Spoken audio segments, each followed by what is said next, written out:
Alright guys, this is an update video on the bike on its current status. The mileage is, let's take a look, 36,643. So basically I got 16, almost 17,000 on the build. I've had a few questions regarding if the bike is consuming oil or how's the bike running, any weird noises or anything, and nothing out of the normal. For being a high lift cam, it's actually pretty quiet. As far as oil consumption, I haven't seen anything.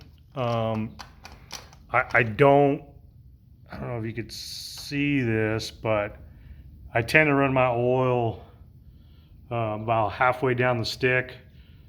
The bike is cold, so that's not a true reading, but every time I've checked it when it's been hot, it's always kind of been in the same spot. So I do have a external oil breather, and it vents out the bottom. I did have a catch can at the bottom, but I took it off. I did a couple experiments during the week. I took my lowers off to see if there was going to be a difference in temperature. Cooling the engine, it's in the summer months here and extremely hot, triple digits in the 107, 109 range. I did monitor my temperature with my power vision. The temperature was actually 10 degrees cooler with the lowers on, with the vents open and all, versus having them completely off. It's kind of weird. I figured taking the lowers off, I would get cooler engine temps, but it actually went in the opposite direction for me. So I threw the lowers back on, and my average temperature on the freeway at 80 miles an hour is about 280.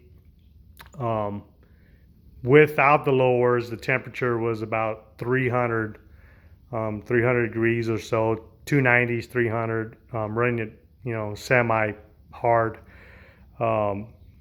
So I've been doing a little bit of powder coating. I got the crash bar done.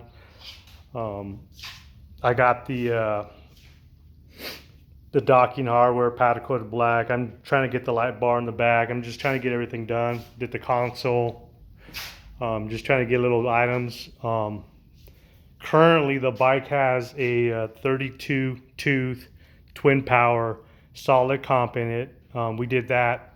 When did we do that? I'm going to say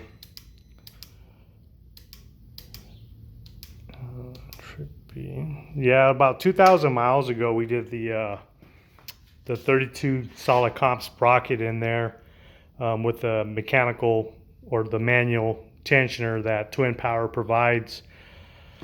I'm going to be taking the cover off in a few days to get the primary cover powder coated black. So I'm going to also look to see what the tension looks like on the chain, to see how that's holding up and see how the tensioner inside, what the wear looks like. So I'll be doing that in the next couple of days, and I'll post a video of kind of what it looks like, and show the wear patterns on the tensioner. So I don't hear any weird noises. The tensioner is real quiet for running a solid comp. I've had questions of, is it safe to run a solid comp on a bike, with the stock crank? This bike has a stock crank in it. Of course, it's the 107, and I haven't noticed anything different on how the bike sounds or operates. It's basically very similar to stock. We did run a 32, so running the 32 has a 6% gear reduction, so it raises the RPMs by 250 RPMs. So instead of being at 3,000 at 80 or so, about 20 27 or 2800 at 80. Now I'm at 3000 or so. So it's a lot. It brings up the RPMs a little bit higher to get in the power band. This bike likes to, or the sweet spot's in the 3000 on up. So it likes to cruise around 3000 plus. So at 80 miles an hour, I'm doing about, three grand, which the bike seems to like. So I haven't seen anything weird out of the bike. I switched over to the Spectral 2560 oil, which is a little bit thicker. Some of the guys on the forum talk about that it will quiet down an engine, especially for those that don't like the ticking and stuff. My particular bike doesn't tick. It did when it was original, but I've been running that stuff, but honestly I haven't seen any difference in noise. The oil does feel a little bit different to the touch. It's a little bit more tackier. So this is a conventional oil. This isn't synthetic. I picked this up through, I believe, Dennis Kirk for like $7 a quart.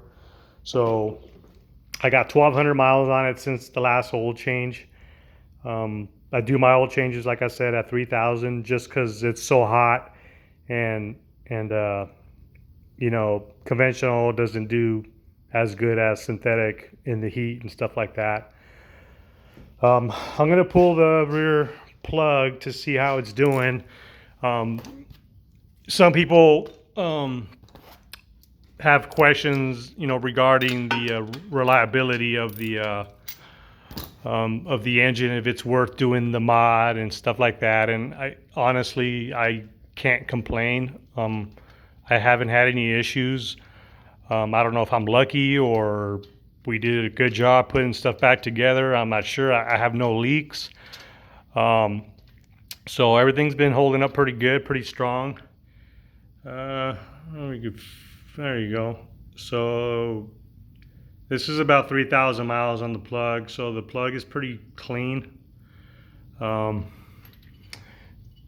like I said, I haven't seen any issues. So if you're looking to dive into a kit like this, I highly recommend it.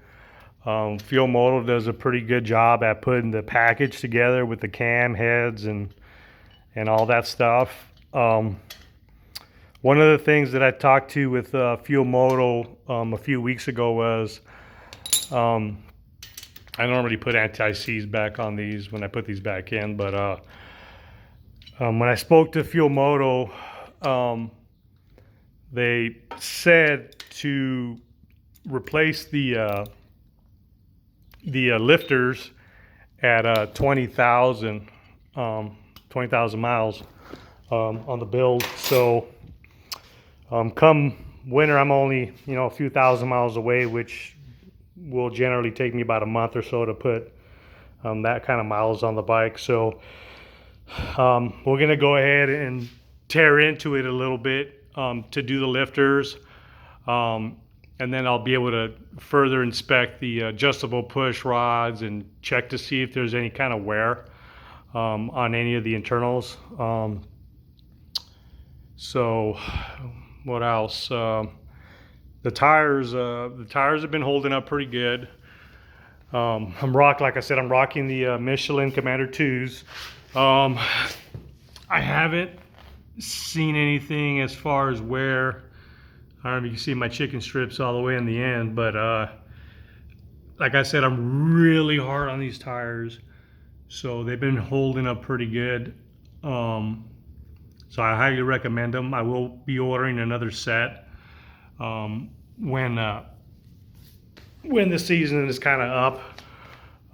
I do ride all winter, so come winter time, I'll probably be replacing the tires. The front is actually pretty good too. So I don't have my tire depth gauge with me, but the tire, you can see the wear bar there. It's actually quite a bit left. I am running the, You'll be able to see that the 10-row Jag oil cooler with the fan assist. I wish I would have had a gauge to compare the before and after when I installed that to see if there was a difference in oil temperature and stuff like that, but I haven't. My buddy on his Dyna has a electrical gauge on his, and his oil temp has been right around the 250 mark, so I'm assuming this bike is, you know, at operating temperatures about 250, 260 or so with the oil. And this is another thing for Big Cell from FHO. I'm running the Clockworks 14-inch Sport Flare windshield. It does a really good job keeping the wind off, especially in the winter months. You know, I'm about 5'8", 5'9" on a good day, and it does a pretty good job keeping the wind off of me. And the lowers too. The lowers work really awesome, especially in the winter. If you guys have any questions regarding anything, just go ahead and send me a message, and if I have the answer, I'll reply. Another thing that was brought up to me was, what kind of fuel mileage do I get? So I've been averaging about 43 miles to the gallon at 80 miles an hour. If I was to ride a little bit on the slower side, maybe 70 or so, I noticed that the miles per gallon were right around 48 on a flat ground, up to 50 miles per gallon.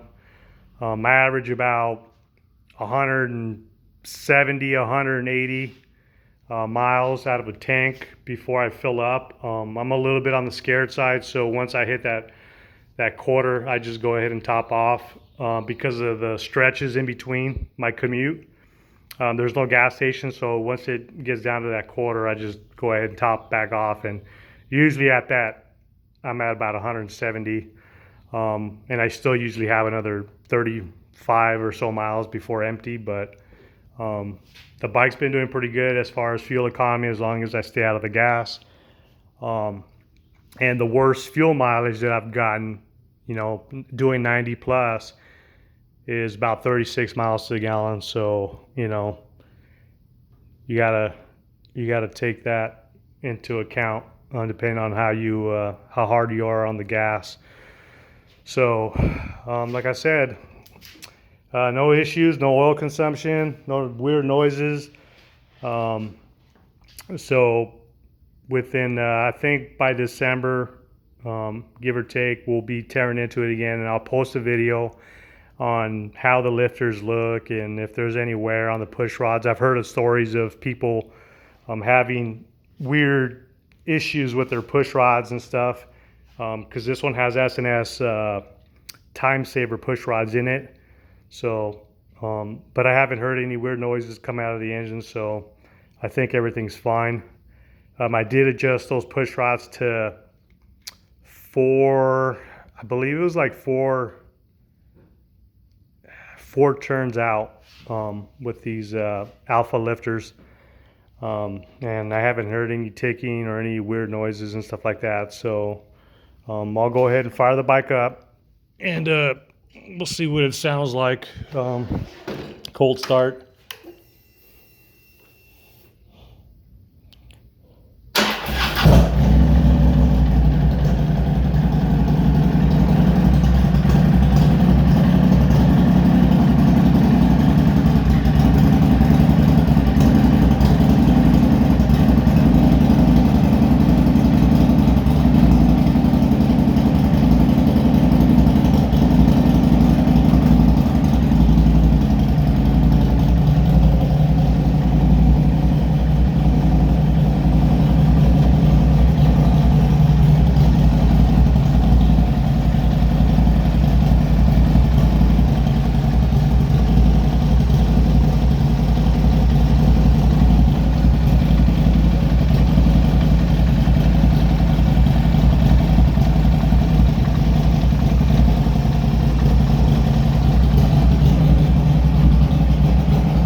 she is. I will be going to one of the local events here in the local area. It's called Dinah Days out in Riverside.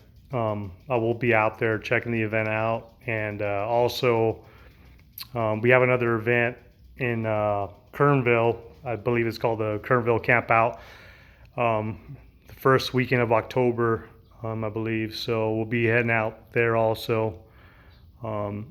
And if you guys have any questions, just let me know. All right.